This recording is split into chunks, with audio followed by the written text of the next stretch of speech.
ये आकाशवाणी है। कोविड-19 विशेष कार्यक्रम के अंतर्गत प्रस्तुत है कोरोना वायरस संक्रमण की वर्तमान स्थिति पर चर्चा, जिसे प्रस्तुत कर रहे हैं आकाशवाणी संवाददाता नवीन सक्सेना। इस कार्यक्रम में आमंत्रित स्वास्थ्य विशेषज्ञ हैं लेडी हार्डिंग मेडिकल कॉलेज में medicine professor doctor Aparna Agarwal. नमस्कार। इस कार्यक्रम में आप सबका बहुत बहुत स्वागत है। देश में कोरोना की बढ़ती लहर, फिर उस पर काबू और फिर उस लहर के एक दोबारा से शुरू हो जाने को लेकर थोड़ी सी चिंता बनी हुई है। लेकिन इस चिंता को दूर करने के लिए, आपके सवालों का जवाब देने के लिए, आपकी जिज्ञासाएं शांत करने के लिए हम पिछले 1 साल से भी ज्यादा इस कार्यक्रम को करते आ रखे हैं। लगातार आपकी शंकाओं को, आपके सवालों को दूर करते आ रखे हैं। हमारे साथ रोजाना ठीक 9:30 पर होते हैं स्वास्थ्य विशेषज्ञ, जो आपके सवालों का जवाब देते हैं, जो जुड़े होते हैं कोरोना और इससे संबंधित। आज हमारे साथ हैं डॉक्टर अपर्णा। डॉक्टर अपर्णा, कार्यक्रम में आपका स्वागत है। धन्यवाद। डॉक्टर अपर्णा, भारत ने 2 करोड़ से भी ज्यादा कोविड-19 के टीके लगाकर टीकाकरण अभियान में एक बहुत ही महत्वपूर्ण कीर्तिमान स्थापित किया है और देश में अब तक 2,09,22,000 लोगों के टीकाकरण का काम भी किया जा चुका है और इसमें लगातार तेजी भी आ रही है, क्योंकि अब 24 घंटे कोरोना का टीका अवेलेबल है और लगाया जा रहा है।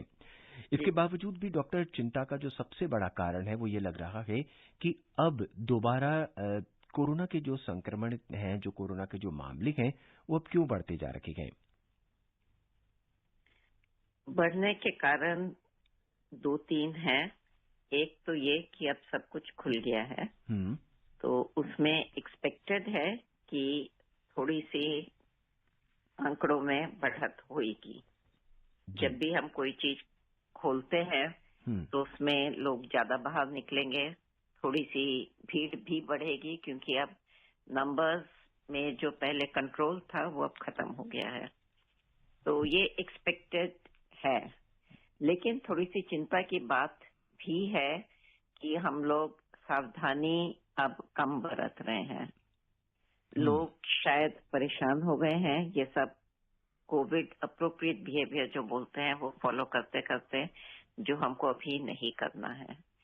कुछ महीने और डेफिनेटली हमको ये एहतियात अच्छे से बरतने हैं, जैसे हम पिछले साल करते आए हैं, जब तक सबको वैक्सीन ना लग जाए और हर्ड इम्यूनिटी बन जाए, जिससे कोरोना कम हो जाए। तो सबको ये अनुरोध है कि सब मास्क जरूर लगाएं जब भी बाहर निकलें।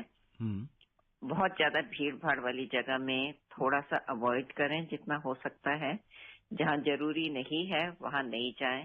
हैंड हाइजीन फॉलो करें और सोशल डिस्टेंसिंग फॉलो करें। जी डॉक्टर, कोरोना के आंकड़ों की बात करें तो 15 दिन में 32% जो है वो कोरोना के केस जो है बढ़ चुके हैं और इस वैश्विक महामारी और कोरोना से उबर रहे राजधानी में के लोगों को थोड़ा और अलर्ट भी किया गया है, क्योंकि यहाँ पर यूके की स्ट्रेन की भी पुष्टि की जा रही है। क्या ऐसा हो रहा है क्या?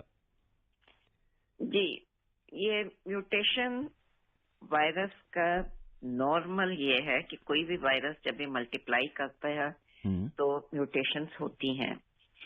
हम लोग को चिंता करनी है सिग्निफिकेंट म्यूटेशंस। हम लोग बोलते हैं सारे म्यूटेशन सिग्निफिकेंट नहीं होते हैं।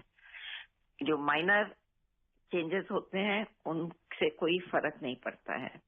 म्यूटेशन सिग्निफिकेंट तब होते हैं जब वो डिजीज में, बीमारी में कोई चेंज लाए, या तो ज्यादा फैलें या ज्यादा सीवियर डिजीज करें, तब हमको उसकी चिंता करने की जरूरत होती है। और क्योंकि आना जाना सबका बढ़ा है, तो ये जायज है कि एक जगह से दूसरी जगह स्ट्रेन्स पहुंचेंगे। आज नहीं तो कल, कल नहीं तो परसों वो पहुंचेंगे ही। तो इसीलिए और भी जरूरी है कि हम पूरा एहतियात बरतें और कोविड अप्रोप्रिएट बिहेवियर फॉलो करते रहें। जी डॉक्टर, किसी व्यक्ति को कोरोना हुआ, कोरोना ठीक भी हो गया, उसमें एंटीबॉडीज उसमें डेवलप हो गए हैं, अब वो कितने दिन तक एंटीबॉडीज रहेंगे और कितने दिनों बाद उसको टीका लगाने की जरूरत है?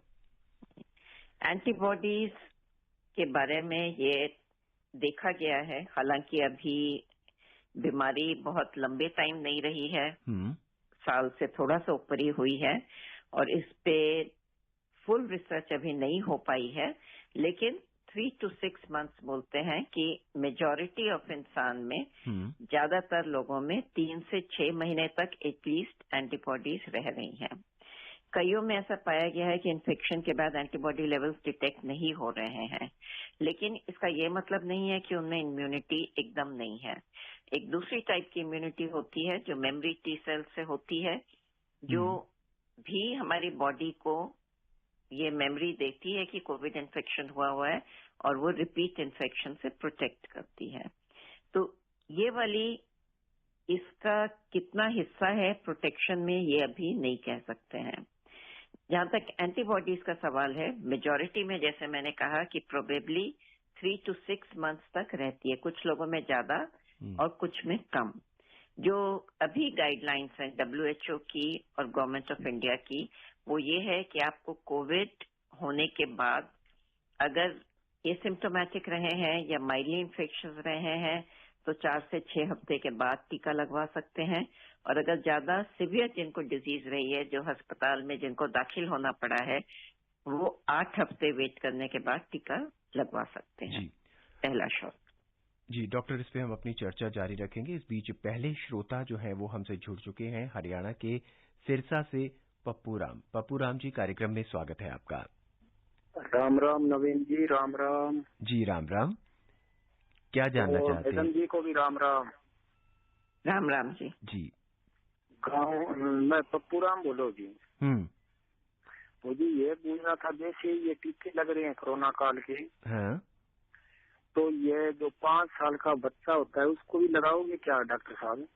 डॉक्टर साहब ये जानना चाहते हैं कि बच्चों को टीका लगेगा कि नहीं लगेगा, क्योंकि अब स्कूल जो है वो धीरे धीरे खुलते जा रहे हैं। डॉक्टर जी, फिलहाल नहीं लगेगा। अभी बच्चों में टीके का ट्रायल्स नहीं हुए हैं। यूएस में और यूके में अभी टीके के ट्रायल्स शुरू हुए हैं 5 साल से 18 साल, कहीं पर 7 साल से 18 साल के बच्चों में। तो उसके रिजल्ट्स आने पर आगे की प्रतिक्रिया की जाएगी। भारत में कोवैक्सीन ने अप्रूवल मांगी है गवर्नमेंट से और जो अथॉरिटीज हैं ड्रग कंट्रोलर से, ट्रायल स्टार्ट करने के लिए बच्चों में। एक बार बच्चों में ट्रायल शुरू होए और उसके नतीजे आ जाएं तो उसके बाद बच्चों में भी टीका लगना शुरू होगा जी, उससे पहले नहीं। डॉक्टर, वैक्सीनेशन आ गया है, वैक्सीन लगा भी ली है, एंटीबॉडीज डेवलप भी हो गई हैं, दोनों डोज हम ले चुके हैं। उसके कितने दिनों बाद हमें फिर दोबारा से एंटीबॉडीज या ये इंजेक्शन हमें लेने पड़ेंगे? क्या ऐसा भी कुछ अभी गाइडलाइंस आई हैं क्या? नहीं, अभी कोई गाइडलाइंस नहीं आई है। सेकेंड डोज 4 से 6 हफ्ते के बाद लगवानी है। गवर्नमेंट गाइडलाइंस के हिसाब से 4 हफ्ते प्रेफरेबली बोल रहे हैं, तो 4 हफ्ते के बाद आप सेकेंड डोज लगवा सकते हैं और उसके 2 हफ्ते बाद तक अप्रोप्रिएट लेवल ऑफ एंटीबॉडी, जो प्रोटेक्टिव लेवल बोलते हैं, वो मेजॉरिटी ऑफ लोगों में बन रही हैं। अब ये कितने दिन तक रहेंगी वो अभी नहीं कह सकते हैं, क्योंकि वैक्सीनेशन की प्रतिक्रिया भारत में तो मिड जनवरी से ही शुरू हुई है, दूसरी जगह में भी दिसंबर से ही शुरू हुई है। तो कुछ टाइम लगेगा, जिसके बाद में हमको ये पता चलेगा कि इसकी एफिकेसी कितने दिन कि इसके इम्यूनिटी इसमें वैक्सीन से जो बनी है एंटीबॉडीज वो कितने दिन तक रहती हैं। जी। इस बीच दिल्ली से रमेश कुमार अपने सवाल के साथ हमसे जुड़ चुके हैं। रमेश जी, स्वागत है आपका। नमस्कार सर। जी नमस्कार, क्या जानना चाहते हैं? नमस्कार डॉक्टर साहब। नमस्कार। हाँ जी डॉक्टर साहब, मैंने ये पता करना था कि मैं मेरा होमोग्लोबिन 9.1 है डेफिशिएंसी, और आयरन में भी काफी मेरी डेफिशिएंसी आई है और मेरे पेसमेकर लगा हुआ है, तो उस पोजीशन में मैं वैक्सीन ले सकता हूँ या नहीं? बिल्कुल ले सकते हैं।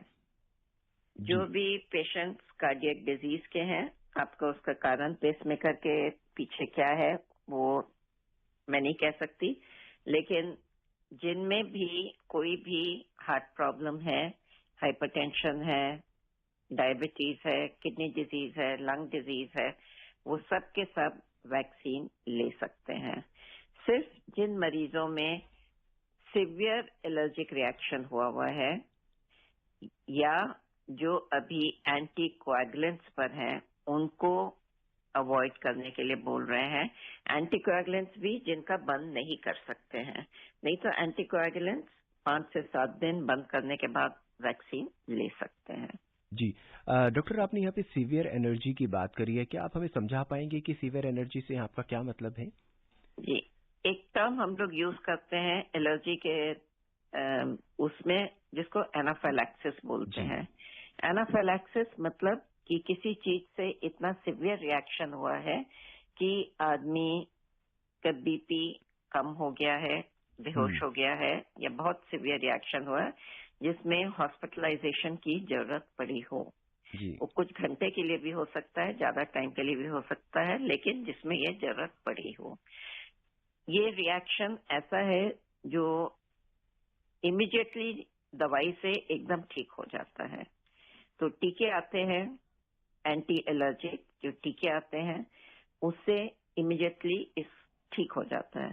तो हर वैक्सीनेशन सेंटर में ये टीकों का बंदोबस्त किया गया है और आधे घंटे तक सबको ऑब्जर्व करते हैं, ये नोट करने के लिए कि किसी में कोई रिएक्शन तो नहीं हो रहा है। अगर रिएक्शन हो रहा है तो इमीडिएटली उनको दवाई देने से वो ठीक हो जाते हैं। तो जिसको पहले किसी भी चीज से, कोई दवाई से, कोई फूड से, फूड एलर्जी से या किसी और चीज से इतनी सिवियर एलर्जी हुई है कि आपको अस्पताल में दाखिल होना पड़ा है, या आपका बीपी कम हो गया है, या ऐसे कोई प्रॉब्लम हुई है, तो आपको फिलहाल वैक्सीन नहीं लेना चाहिए। एक बार इसकी फुल अप्रूवल आ जाए, अभी इमरजेंसी यूज ऑथराइजेशन मिली हुई है वैक्सीन को, एक बार फुल अप्रूवल आ जाए तो गाइडलाइंस में हो सकता है वो कहें कि आप हॉस्पिटल सेटिंग में ले सकते हैं वैक्सीन। जी, आइए उत्तर प्रदेश के बड़ौत चलते हैं, वहां से महेश शर्मा इंतजार कर रखे हैं अपने सवाल के साथ। महेश जी, कार्यक्रम में आपका स्वागत है। नमस्कार जी। जी नमस्कार, क्या जानना चाहते हैं आप? मैं जानना चाह रहा हूँ जी, लोग बाग इतने बेफिक्र हो रहे हैं, ना तो मास्क लगाते और ना ही दूरी का वो करते, और बीड़ी पीते हैं और तंबाकू खाते हैं, जगह जगह थूकते हैं। उनकी कहाँ शिकायत करें, कैसे निवारण होगा उनका? डॉक्टर, इनका कंसर्न सामाजिक गतिविधियों को लेकर है कि जो लोग मास्क भी नहीं लगा रखे हैं, बीड़ी सिगरेट पीते हैं, जगह जगह थूकते हैं, और इससे कोरोना फैलने का खतरा ज्यादा है। इनका ये बिल्कुल जायज है, इनकी चिंता कि ये चीज एकदम गलत है। कोरोना काल में स्पेशली, वैसे भी कहीं भी ऐसे थूकना रोड में या इधर उधर बिल्कुल गलत चीज है। इन्फेक्शन सब, जो भी लंग्स का इन्फेक्शन, थ्रोट का इन्फेक्शन, इससे स्प्रेड होता है, और कोरोना की भी primary site of infection lungs और थ्रोट है, तो इससे फैल सकता है। तभी गवर्नमेंट ने सब जगह वो लगाए हुए हैं ये नोटिस कि आप थूके ना, रोड पर ना थूके। अगर थूकना है तो अपने साथ में एक कुछ रखें जो थूक सकें, या जहाँ पे पानी का बंदोबस्त है वहाँ बाथरूम में जाकर के आप चिलमची में थूकें और उसको अच्छे से क्लीन कर दें उसके बाद में। तो ये गलत चीज है, और जैसा कि बोल रहे हैं, जो आंकड़े बढ़ रहे हैं उसमें काफी हाथ इस चीज का भी है कि अब लोग लापरवाह हो रहे हैं। तो हमको सावधानी बरतनी है, अच्छी तरह से बरतनी है, तभी हम चीजों को कंट्रोल कर पाएंगे। उत्तर प्रदेश के मथुरा से अब पीएस कुमार हमसे जुड़ चुके हैं अपने सवाल के साथ। कुमार साहब, कार्यक्रम में स्वागत है आपका। नमस्कार जी। जी नमस्कार, क्या जानना चाहते हैं आप? डॉक्टर साहब को नमस्कार। नमस्कार जी। सर, मैं ये पूछना चाहता हूँ कि जो रिकवरी हमारी, जो कोविड के मरीजों की रिकवरी है, वो 97% के करीब हो चुकी है, और जो पहले से दवा नहीं है, उसकी कोई वैक्सीन नहीं थी पहले से, तो वो कैसे सही हो रहे थे? जी डॉक्टर, ये जानना चाहते हैं कि रिकवरी रेट जो है वो 97% से अधिक है, और जब इसकी कोई वैक्सीन ही नहीं थी, दवा की नहीं थी, तो फिर ये कैसे ठीक हो रखे हैं? कोई भी बीमारी 100% उसकी डेथ रेट नहीं होता है। कोविड का भी डेथ रेट इंडिया में बाकी कंट्री से बेटर है। प्रोबेबली हमारी इम्यूनिटी टू दिस शायद बेटर है, तभी हमारे यहाँ केस फेटेलिटी रेट बोलते हैं जो, वो कम है। और केस फेटेलिटी रेट सब जगह 5% से कम ही है, एक आध देशों को छोड़ करके। तो जो लोग ये होते थे, बॉडी की इम्यूनिटी वायरस को फाइट करती है, और इसमें बहुत सारी चीजें हैं जो ये डिसाइड करती हैं कि किसी को सीवियर इन्फेक्शन हो रहा है और कितना सीवियर हो रहा है।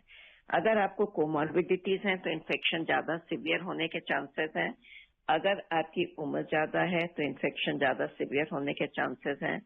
अगर आपका वजन बहुत ज्यादा है तो इन्फेक्शन सीवियर होने के चांसेस हैं। तो ऐसे कई सारी चीजें हैं जिसकी वजह से इन्फेक्शन सीवियर हो सकता है। अगर आप कोई ऐसी दवाइयां ले रहे हैं जिससे बॉडी की इम्यूनिटी सप्रेस होती है तो इन्फेक्शन ज्यादा सीवियर हो सकता है। मेजॉरिटी ऑफ लोगों में, यंग लोगों में, ये इन्फेक्शन से मोर्टेलिटी बहुत कम है अगर उनमें ये कोमॉर्बिडिटीज और कोई ऐसी चीजें नहीं है।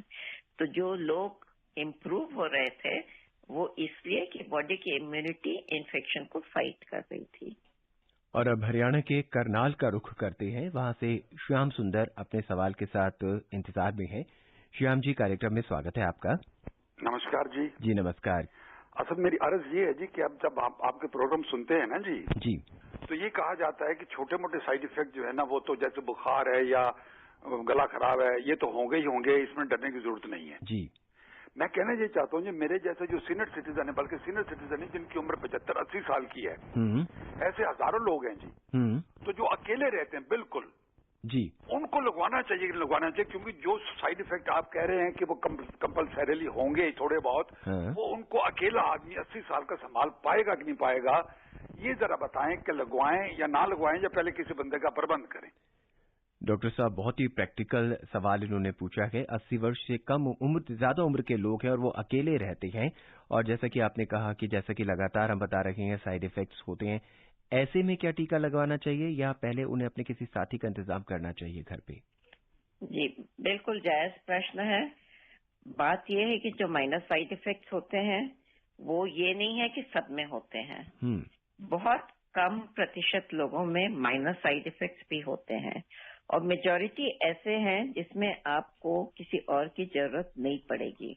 हो सकता है कि कोई दवाई की जरूरत ना पड़े, हो सकता है कि एक आध पैरासीटामोल गोली की जरूरत पड़े, लेकिन अगर आप 75-80 साल के हैं और पूरी तरह से एकदम एक्टिव नहीं है नॉर्मली, आप किसी को अगर साथ बुला सकते हैं तो बिल्कुल बुला लीजिए। अगर ऐसा नहीं ये है फैसिलिटी है तो आप अस्पताल में दाखिल भी हो सकते हैं। अगर आपको ऐसा लगे कि घर में नहीं मैनेज होता है, 1-2 दिन के लिए अस्पताल में रह सकते हैं। लेकिन ये सिम्टम्स बहुत कम लोगों में होते हैं, और जिनमें होते हैं वो कुछ घंटों से 1-2-3 दिनों के लिए ही रहते हैं, और वो भी ऐसे सिम्टम्स हैं जो सिंपल पैरासीटामोल से कंट्रोल में आ जाते हैं। तो उसमें घबराने की बात नहीं है। डॉक्टर, टीका लगाने के बाद अगर किसी को माइल्ड साइड इफेक्ट होता है तो उसको उसी सेंटर पर रिपोर्ट करना पड़ेगा या अपने आसपास के जो चिकित्सा केंद्र है वहां जाना चाहिए उसे? कहीं भी रिपोर्ट कर सकते हैं। अपने सेंटर में रिपोर्ट करें तो बेटर है, अगर सेंटर आपके घर के पास में है। अगर सेंटर घर के पास में नहीं है तो आप कहीं भी जाके रिपोर्ट कर सकते हैं। जी। आइए अब उत्तर प्रदेश के जौनपुर से रामाश्री जी को सुनते हैं, वो क्या जानना चाहते हैं। रामाश्री जी, कार्यक्रम में स्वागत है। क्या सवाल है आपका? सर मेरा सवाल ये है कि मैं 62 साल का हो चुका हूँ। मैं वैक्सीन टीका लगवाना चाहता हूँ, लेकिन मेरा बायां पैर काम नहीं कर रहा है। मैं चलने फिरने में असमर्थ हूँ। क्या मेरे लिए कोई सुविधा है? डॉक्टर साहब ये जानना चाहते हैं कि 62 साल से ज्यादा उम्र है, इनके एक पैर से चल नहीं पाते। ऐसे बहुत से दिव्यांग लोग हैं जो कि कोरोना के सेंटर तक जहाँ पे वैक्सीनेशन हो रहा है वहां पर नहीं आ पाते। क्या उनको कोई विशेष सुविधा दी जा रही है? फिलहाल नहीं, लेकिन ऐसे बहुत सारे वैक्सीनेशन सेंटर्स हैं जहाँ पे विकलांग लोग जा सकते हैं। मेजॉरिटी ऑफ हॉस्पिटल्स में ये सुविधा है, जहाँ पे रैंप बने हुए हैं, वहाँ पे व्हील चेयर्स अवेलेबल हैं, तो लोग वहाँ इजीली जा सकते हैं और प्रॉब्लम नहीं है। कुछ सेंटर्स में हो सकता है अभी ये सुविधा ना हो, तो आपको वैक्सीनेशन वहीं लगवाना चाहिए जहाँ पर ऐसी सुविधा उपलब्ध हो। फिलहाल घर में जाके लगाने का इसका कोई प्रोविजन नहीं है। उत्तर प्रदेश के बिजनौर से मोहम्मद असलम। मोहम्मद असलम, स्वागत है आपका। नमस्ते जी। जी नमस्कार, क्या जानना चाहते हैं आप? मोहम्मद असलम नांगल सोती जिला बिजनौर से बात कर रहा हूँ। जी कहिए। डॉक्टर साहब को भी नमस्कार। नमस्कार। एक बात बताओ जी, किसी भी उम्र के इंसान को दांत खाज की बीमारी अगर हो गई हो या हो जाती है तो इसमें टीका उनका लगेगा या पहले उसी चीज का इलाज होगा? डॉक्टर किसी ये मेरा सवाल है। जी डॉक्टर साहब ये जानना चाहते हैं, दांत खाज या खुजली की बीमारी है, पहले उस बीमारी का उपचार कराएं या टीका लगवाएं? टीका का उससे कोई रिलेशन नहीं है। आप ये टीका लगवा सकते हैं। अगर आप उस बीमारी के लिए कोई स्टीरॉयड वगैरह या एंटी एलर्जिक्स ले रहे हैं, तब अगर आप उसको ये टीका लगवाने के 4-5 दिन पहले बंद करें तो टीके में इम्यून रिस्पांस बेटर होएगा, क्योंकि अगर स्टीरॉयड या एंटी एलर्जिक लेते हैं तो उससे इम्यून रिस्पांस थोड़ा सा कम हो सकता है। अगर आपको बहुत सीवियर इन्फेक्शन है तब बेटर है कि आप वो कंट्रोल करके उसके बाद में टीका लगाएं। लेकिन अगर माइनर एलर्जिक रिएक्शन है तो आप बिल्कुल टीका लगवा सकते हैं। डॉक्टर आपने अभी बताया कि अगर आपको इस तरह की कोई बीमारी है तो पहले उसकी दवा बंद कर दीजिए फिर टीका लगवाएं। ऐसे में क्या जो बीपी और डायबिटीज यानी मधुमेह के जो मरीज हैं, क्या उनको भी ऐसा ही करना होगा? उन्हें अपनी बीपी की दवाई या डायबिटीज की दवाई बंद करनी होगी? नहीं, बिल्कुल नहीं। मैंने सिर्फ ये कहा कि अगर स्टीरॉयड ले रहे हैं खुजली की, क्योंकि खुजली एलर्जी बोलते हैं जिसके लिए कुछ लोग स्टीरॉयड लेते हैं, अगर आप स्टीरॉयड खा रहे हैं ऐसी बीमारी है जिसमें वो बंद कर सकते हैं 2-4 दिन, तो फिर बेटर है कि वो बंद करके लें। अगर ऐसी बीमारी है जिसमें स्टीरॉयड रेगुलर लेना जरूरी है तो आप उसके साथ टीका लगवाएं। यही है कि उसमें इम्यून रिस्पांस थोड़ा सा कम हो सकता है। जी आइए अब जोधपुर चलते हैं। राजस्थान के जोधपुर से राजाराम जी का सवाल सुनते हैं। राजाराम जी स्वागत है आपका। जी नमस्कार सर। नमस्कार, क्या जानना चाहते हैं आप? मेरा क्वेश्चन है कि हम दूर दराज गांव गाँव में रहते हैं तो वह फोन यूज नहीं करते हैं, तो कोरोना वैक्सीन के लिए रजिस्ट्रेशन कैसे करवाएं और कहाँ करवाएं उसका प्रोसेस? जी डॉक्टर साहब, ये फोन यूज नहीं कर पाते, इंटरनेट कनेक्शन भी वहाँ पे काफी कम है, नहीं आ पाता है, तब ये कैसे अपने आप को रजिस्टर करवाएं कोरोना के लिए? गवर्नमेंट ने ये व्यवस्था की है कि अब हर वैक्सीनेशन सेंटर में आपकी रजिस्ट्रेशन हो सकती है। जी तो आप वैक्सीनेशन सेंटर में जाएं। थोड़ा सा आपको टाइम ज्यादा लगेगा क्योंकि वो पहले आपको रजिस्टर करेंगे और उसके बाद में फिर आपकी सारी प्रतिक्रिया वैक्सीनेशन की शुरू होगी। लेकिन ये सुविधा सब वैक्सीनेशन सेंटर्स में उपलब्ध है, तो आप वहां जाके रजिस्टर करवा सकते हैं। डॉक्टर, अगर कोई व्यक्ति बिना पंजीकरण के केंद्र में जाता है, उस समय उसका पंजीकरण वहाँ पे कर लिया जाता है, तो क्या उसी दिन उसको वैक्सीन लगेगा या कोई और अगली तिथि या दिनांक या डेट दी जाएगी उसको? नहीं, उसी दिन लग सकता है। अगर आपको उसी दिन चाहिए तो उसी दिन लग सकता है। अगर आपको किसी और दिन की सुविधा है तो आप किसी और दिन के लिए भी बुक कर सकते हैं। जी आइए अब दिल्ली से अशरफ जी का प्रश्न सुनते हैं। अशरफ जी, कार्यक्रम में स्वागत है आपका। हेलो अशरफ जी, क्या आप हमें सुन पा रहे हैं? जी अशरफ जी, क्या आप हमें सुन पा रहे हैं? जी सुन पा रहे हैं। जी, क्या सवाल है आपका, क्या जानना चाहते हैं? जी, तो ये पहला सवाल, जिन्हें न्यूरोलॉजी की कोई प्रॉब्लम है, जैसे नसों में पीने और नसों की कुछ समस्या है, तो क्या वो सर ले सकते हैं वैक्सीन? जी, दूसरा सवाल। हेलो, हाँ जी कहिए। एक सवाल और है सर मेरा। जी कहिए। जैसे फ्रंटलाइन वर्कर हैं और हेल्थ वर्कर हैं, उनका एज लिमिट नहीं देखा गया टीका लगाने से पहले, और आम आदमी का देखा जा रहा है। सर अगर सरकारी सेंटरों पे भीड़ हो रही है लगवाने में उनको टीका, तो प्राइवेट सेंटरों पे तो फीस है, उस प्राइवेट आम लोगों को हर एज लिमिट को लगवा दो प्राइवेट सेंटरों पे, क्योंकि प्राइवेट सेंटर पे तो इतनी भीड़ रहेगी नहीं क्योंकि पैसे देने पड़ेंगे। जी डॉक्टर, इनका पहला सवाल यह है कि अगर न्यूरोलॉजी की बीमारी से ग्रस्त हैं तो क्या वो टीका लगवा सकते हैं क्या? बिल्कुल लगवा सकते हैं जी, कोई उसमें कॉन्ट्राइंडिकेशन नहीं है टीका लगाने के लिए, बिल्कुल लगवा सकते हैं। जी, और ये फ्रंटलाइन वर्कर्स की बात कर रहे हैं कि ये फ्रंटलाइन वर्कर्स को अगर किसी की वजह से टीका नहीं लग पाया पहले या दूसरे चरण में, तो अब जो है वो टीका लगवाने के लिए आ रहे हैं, वो प्राइवेट में जाके टीका क्यों नहीं लगवा लेते हैं? फ्रंटलाइन वर्कर्स ये ऐसा है कि ज्यादा कांटेक्ट में आते हैं लोगों के, इसलिए उनमें चांसेस ज्यादा हैं। इसलिए गवर्नमेंट ने ये बोला है कि उनको वो फर्स्ट फेज के बाद में सेकेंड फेज में उनकी प्रायोरिटी पर टीका लगना शुरू हुआ है। और वो चाहे तो प्राइवेट में भी लगवा सकते हैं और गवर्नमेंट सेंटर में सभी के लिए फ्री है जी। चाहे वो फ्रंट लाइन वर्कर हो, चाहे वो हेल्थ वर्कर हो, चाहे आम आदमी हो जी। और अब बिजनौर यूपी से आसिफ चौधरी। आसिफ जी नमस्कार सर। नमस्कार।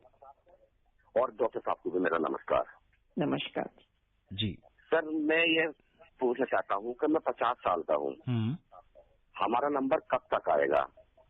और इससे पहले मैं एक सर बात करना चाहता हूँ कि 1 साल से मैं आपका प्रोग्राम सुन रहा हूँ और आपकी वजह से हम मतलब कहने का बहुत जागरूक हुए हैं सर, ये कहना चाहता हूँ। और डॉक्टर साहब ने मतलब ये टीका लगवा के हमारा हौसला बढ़ा दिया है सर। नमस्कार जी, धन्यवाद आपका बहुत बहुत। डॉक्टर 50 साल की इनकी उम्र है, जानना चाहते कि इनका नंबर कब आएगा वैक्सीनेशन के लिए? प्रोबेबली आशा करते हैं कि 1.5-2 महीने में शायद आ जाए। वैक्सीन का रिस्पॉन्स कैसा है उसके ऊपर डिपेंड करेगा। अभी गवर्नमेंट और वैक्सीन ने अप्रूवल मांगा है, अलग टाइप के दूसरे वैक्सीन कंपनीज के वैक्सीन ने, वो अगर अप्रूवल मिल जाएंगी तो उपलब्धि बढ़ जाएगी, तो उससे भी थोड़ा जल्दी हो सकता है।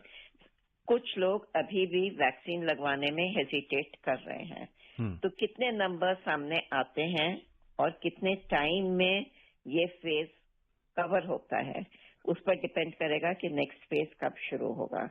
जैसे हेल्थ केयर वर्कर्स के लिए पहले 1-1.5 महीना रखा था, लेकिन 15-20 दिनों के बाद में फ्रंट लाइन वर्कर्स का कार्यक्रम शुरू हो गया था टीके का। फ्रंट लाइन वर्कर्स का एक्सपेक्टेड था कि एंड मार्च तक सब फ्रंट लाइन वर्कर्स का लग जाएगा, लेकिन गवर्नमेंट ने ज्यादा सेंटर्स में व्यवस्था करके 1 मार्च से बाकी लोगों का भी शुरू कर दिया। तो होपफुली नेक्स्ट फेज जिसमें आपका नंबर आ जाएगा वो भी शायद जल्दी शुरू हो। गवर्नमेंट अपनी तरफ से पूरी कोशिश कर रही है। अब कई प्राइवेट हॉस्पिटल्स ये सेंटर्स बन गए हैं। गवर्नमेंट ने 24 घंटे कई अस्पताल में वैक्सीनेशन शुरू कर दिया है, तो इससे ज्यादा लोगों को वैक्सीन लग सकने की संभावना है। तो थोड़ा सा और वेट करिए, आपका नंबर जरूर आएगा। जी। और अब कार्यक्रम के अंतिम सवाल की ओर बढ़ते हैं। अमृतसर से गुरजीत हमारे साथ है। गुरजीत जी, कार्यक्रम में आपका स्वागत। संक्षेप में अपना सवाल पूछिए।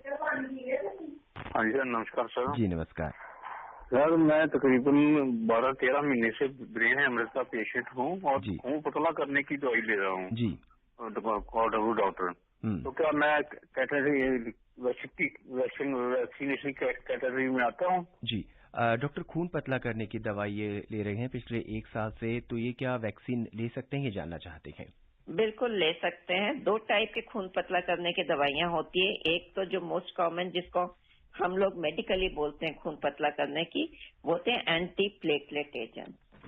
वो एस्पिरिन, क्लोपिडोग्रेल और 1-2 आते हैं एंटी प्लेटलेट एजेंट्स। वो अगर आप ले रहे हैं तो बिल्कुल वैक्सीन ले सकते हैं। एक दूसरी तरह की दवाई है जो एंटी कोएगुलेंट्स बोलते हैं, जो ब्लड को क्लॉट होने से प्रिवेंट करती है। वो अगर आप दवाई ले रहे हैं तो अगर उसको 5-7 दिन पहले बंद कर सकें तो बेटर है, इसलिए कि जहाँ पे टीका लगाते हैं वहां पे ब्लड की थोड़ी ब्लीडिंग ज्यादा हो सकती है, तो अंदर हेमेटोमा बन सकता है। डॉक्टर, इस कार्यक्रम में आने के लिए, अपनी विशेष सलाह देने के लिए और सवालों का जवाब देने के लिए आपका बहुत बहुत धन्यवाद। धन्यवाद।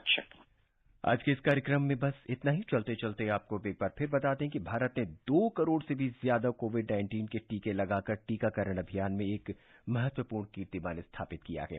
आज के इस कार्यक्रम में बस इतना ही। कल 9:30 पर एक नए विशेषज्ञ के साथ कुछ नए सवालों के साथ हम फिर मिलेंगे। तब तक के लिए मुझे यानी नवीन को दें इजाजत। नमस्कार।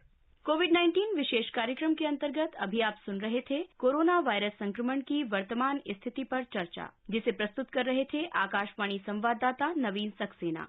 इस कार्यक्रम में आमंत्रित स्वास्थ्य विशेषज्ञ थी लेडी हार्डिंग मेडिकल कॉलेज में medicine professor doctor Aparna Agarwal. ये कार्यक्रम आकाशवाणी के समाचार सेवा प्रभाग द्वारा प्रस्तुत किया गया। इसे आप हमारे mobile app news on AIR पर भी सुन सकते हैं। इस कार्यक्रम के संबंध में अपनी प्रतिक्रिया आप हमें ईमेल कर सकते हैं। पता है AIRNSDtalks@gmail.com। ये कार्यक्रम फिर से सुनने के लिए लॉग ऑन करें हमारी वेबसाइट newsonair.com।